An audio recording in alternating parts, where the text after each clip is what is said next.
probably done the presentation. No, that's okay. I mean, you've done enough videotaping of the meetings. There's that. So it's great to see familiar faces and reconnecting with people that I meet in the community.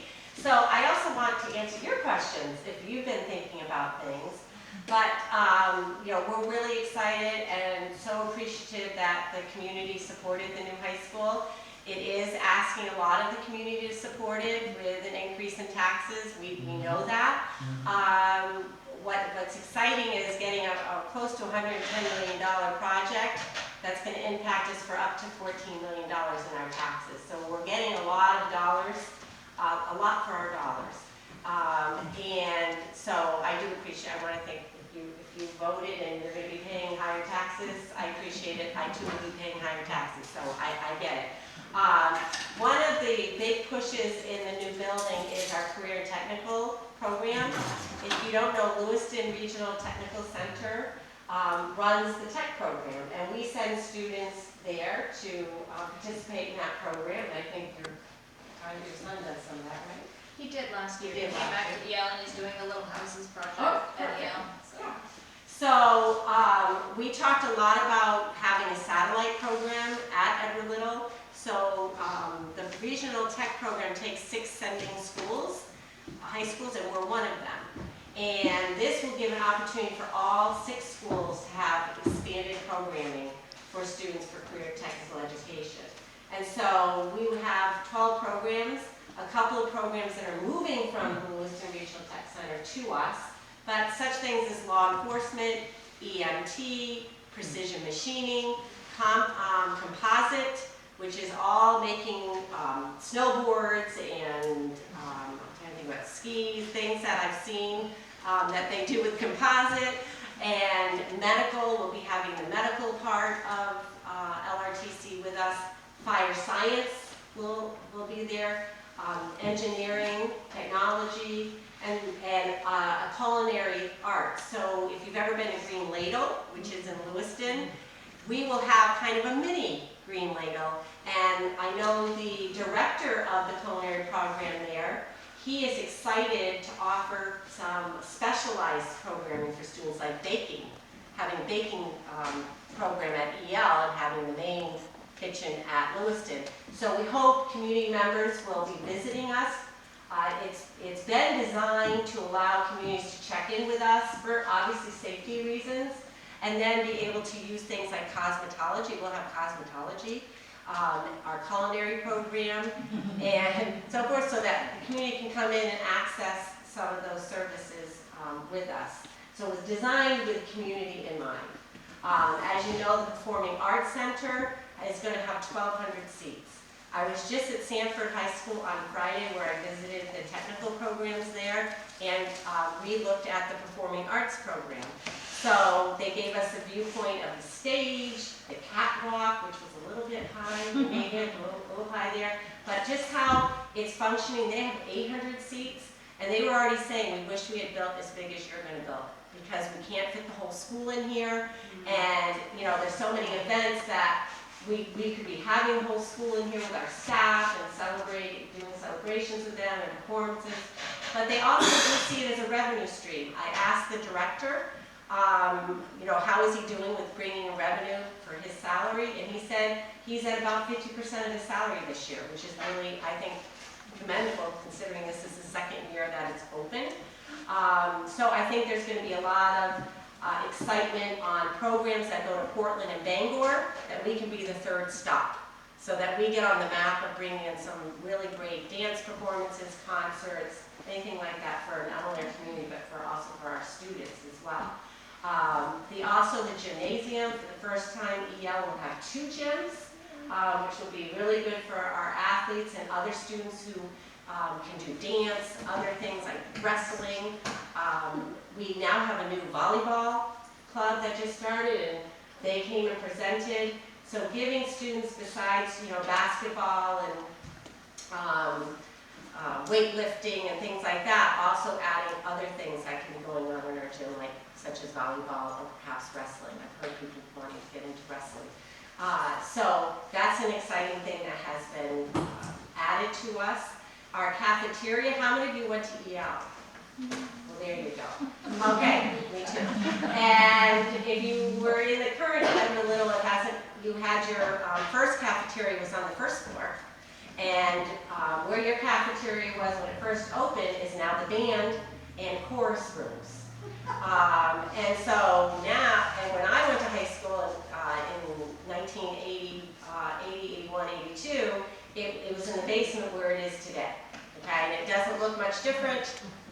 If you went back to EL and you're the same years as I am, it's not much different. The library's where the library was, cafeteria's the cafeteria.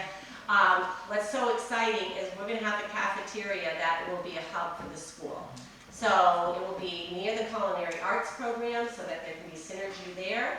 But it also will be access to our inner courtyard. So there's going to be an outside courtyard where students can access and eat out there. They can do projects out there in the safety of a contained area, rather than kids disappearing out the side doors to get some fresh air. We hope they disappear indoors to do that. So that and the natural light that would be coming in. We have what's called, people call Google stairs or Bora stairs. They're community stairs where can function in two things. A lecture hall, where a screen will drop in that area, so that small groups can get together and do some performance and lecturing within the cafeteria, and also another place for students to gather to eat. So, you know, the days of all of us cramming into the same area, being loud and noisy, we have kids with a lot of needs, sensory reasons and stuff. So this will allow them to spread out more, so they can spread out on the stairs, they can spread at the top of the stairs, they can spread out in the courtyard, they can spread out in that area, so they can have a more advantageous area for them to socialize and also have their breakfast and lunches. So those are two big things. It is a 3-story building where the academics occur. The first, so they mirror each other on top. The classrooms at the 3rd floor are really just classrooms with the purpose there is for expansion. So when you go for a state-funded project, you have to show them that you can expand if necessary. So just like Park Avenue School, we're expanding at Park Avenue right now, 2 classrooms. Well, it was built for that. It was built to expand on the 2nd floor. So it's similar. EL is going to be built so it can expand on its 3rd floor if necessary. So it builds on top of each other. The 2nd floor will be able to go down into the cafeteria, and all floors will be able to look down in the courtyard and have some daylight, natural light, as well as from the outside. Also within the hallways, they're going to have little areas where students can go out and do small group or independent work, which I saw happening at Sanford. Sanford built their classrooms so that they had some meeting areas where they could be supervised because of the way they're designed. If I'm working here and kids are there, I can still have viewpoint to them. And this allows students to have places to work and collaborate together. So we're really looking forward to it, and I love seeing at Sanford, I saw it before the kids were there, so to see the kids really accessing the intent of that space, I think is exciting for us. So that will also be happening in the academic area.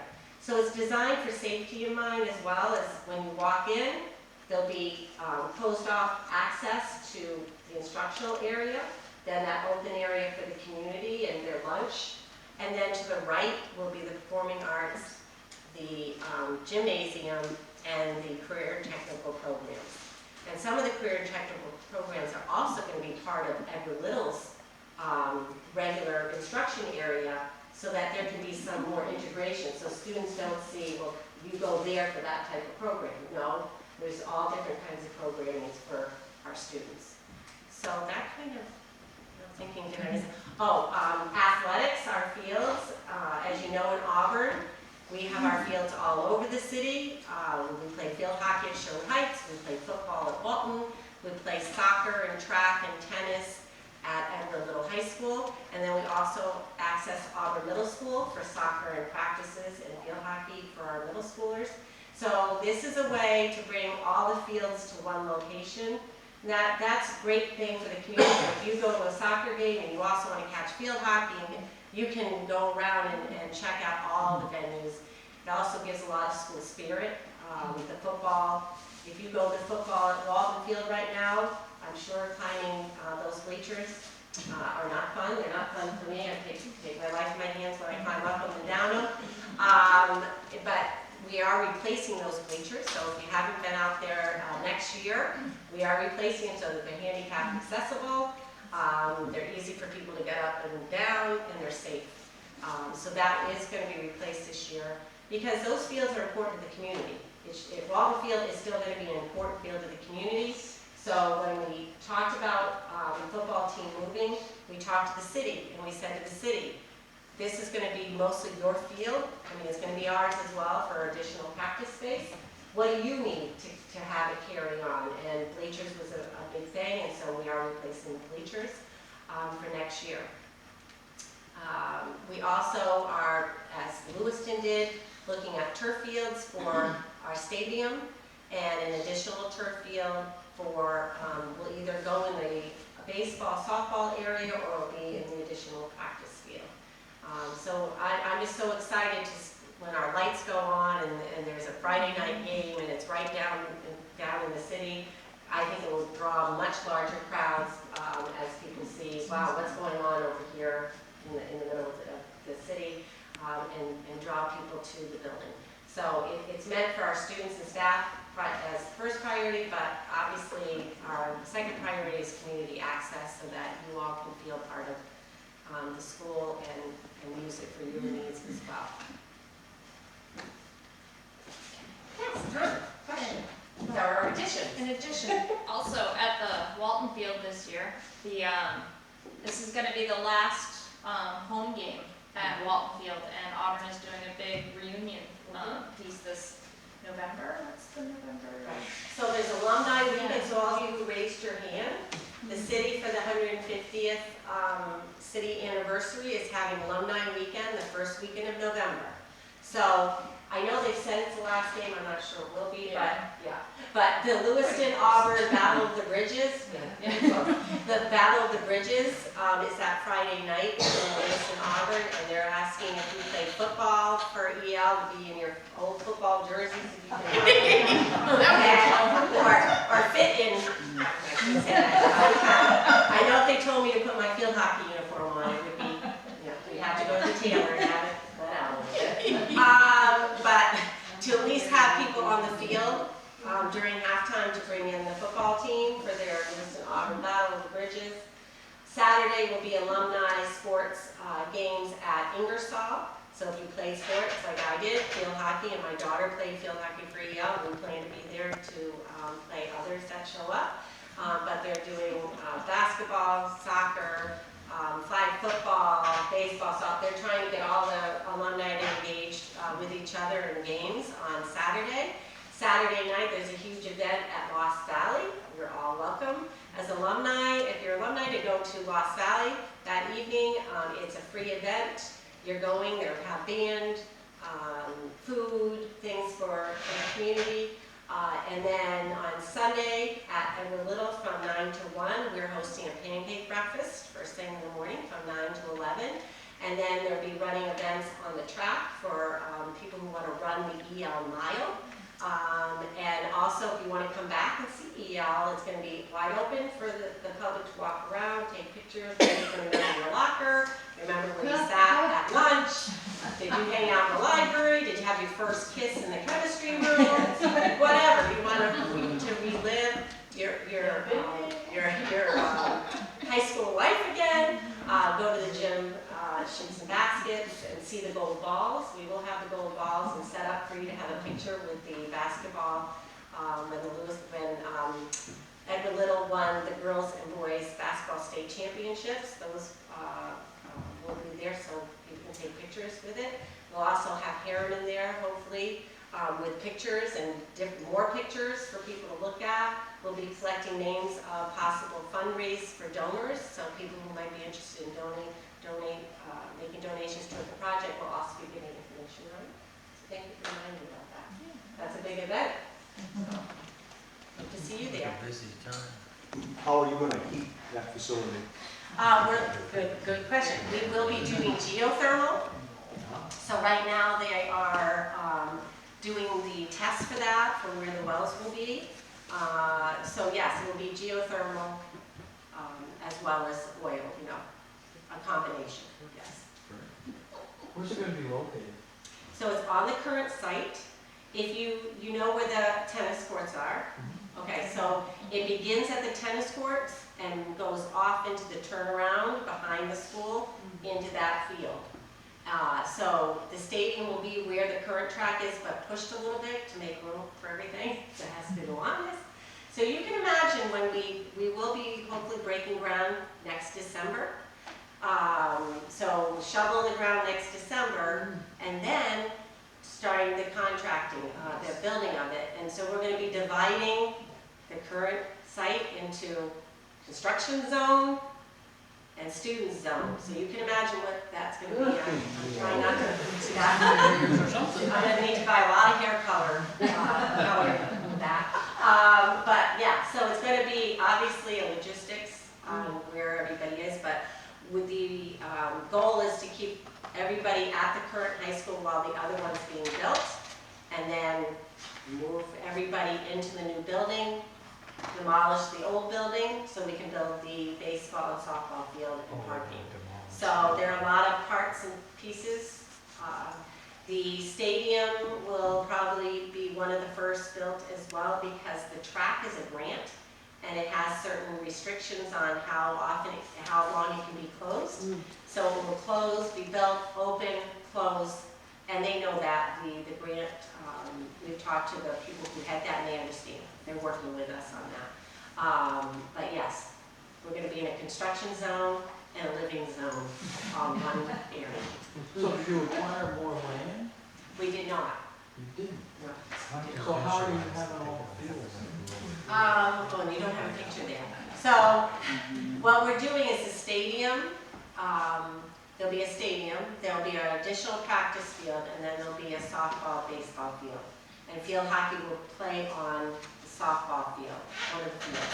So because of the fall, and lacrosse will play in the practice field or the stadium. So there's sports that go on opposite seasons, so there'll be a rotation of that, yes. Yeah, they're gonna have to bring the level, if you've gone by, right, right?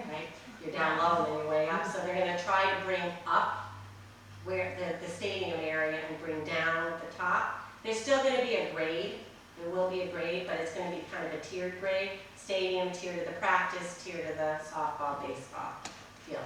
But the road, with the cutting through, we don't think we're gonna have to change where the other little statue is right now. Because what people don't know is we own property past that statue. So where that house sits, half of the yard on this side is school property. And so that may not change. But we are doing some reconfiguring around not having, because you know how you loop right now? You loop into another road. That's going to be worked on to dead end. So roads will be dead end, so we won't have that. But we've also talked about will there be gates? So if there was an emergency, we could close the gates. And so there would be access into the school. Is groundbreaking 2019 or 2020? 2020. So December 2020. Right now, there's a lot of work being behind it. Like I told you, I went to Sanford with, so I went with Harriman Architects because this was all concept design. Now they're getting the nitty gritty, right? Do you like that? So we asked the programs, do you like the flooring that was selected? Do you like where the plugs were? Do you like the lighting? Do you like the equipment that was bought? So we're getting all the details from people who are living in those type of spaces that we want. Harriman has met with our media specialist at EL and Pat Gooch, who's on the school committee and was the librarian, and other folks around what should the media center look like, what kind of cabinetry, design. We talked to today, they met with the kitchen staff today to talk about kitchen needs, things they're looking at. They met with administration to talk about their offices. So every little piece, so teachers, there's a huge team working at Harriman. We have a theater specialist, consultant working with us. We have kitchen specialists that will be working with us. So people that they're bringing as experts to help inform us, and then they're making visits. They were at CMCC today with Bruce Tisdale, who owns Mountain Machine, and CM's Precision instructor to talk about precision machining. Make sure that that space is being built to what they want. They're going to be working with the fire department on their space and so forth. So a lot going on behind the scenes right now. So you're saying, where is it going to start? Scott still has a process. It goes out to bid this summer, and we hope to break ground in December. And how many students will this accommodate? It's being built for about 1,100. Okay, how many do you have now? About 930. Is it 4 grades or only 3 grades? 4 grades. It is 4 grades. Yes. We went from 3 grades, when I was there, 3 grades, to 4 grades when Poland got their state-approved project to Milford High School. Then students were moved. My daughter Carrie was one of the last ones that went to 9th grade at all. Exactly. Before it got moved in. Yeah. So we'll be 4, and then we expect, obviously, there'll be more students in the building because of the CTE program. Yes. What's the projected date for this to be done, or? 2023. Fall 2023. That we move in and other things, the fields and all that, you know, the final fields. It's a long process, yes. I've talked with people that have questions about the noise of the construction right next to the present school. So what will be done to not distract the students from all the construction? The good and bad is our gymnasium is probably the closest to the site than our classrooms. Okay, so Will there be probably times that it's going to be noisier than others? Yes. South Portland had to live through it. Biddeford had to live through it. So we do have 3 years of students. What we hope to do is involve them in the project so that they feel connected and understanding what's going on today. And you know, when you start living with something, you start hearing it, I think. But I think at first, like Park Avenue, kids are having to hear, you know, hear it now and then. So I get it 100%, and I think that's going to be the biggest challenge. What can they get done in the summer? What can they get done on vacation? You know, we're going to have to. I was just thinking, any of these young men that are interested in carpentry, they're going to be distracted and wondering what's going on. What I would have to do is keep them from not working and be in school. I make a lot of money now doing that, yes. I also want to offer up, I know you said I record a lot. If you guys go online to YouTube, youtube.com, and you do a search for the City of Auburn, Maine, you'll see all of the city council meetings that are recorded and housed there, but there are also the building committee meetings there. So if you're interested on, you know, people and seeing and hearing what everybody's talking about, you can go onto YouTube, and you have to search for them, and it's labeled Building ELHS New Building Committee and the date that it was that it happened. So there's a resource there, and also the school board meetings resource there for everybody to be able to see it. You got a question? No, you're good. You have to be there too.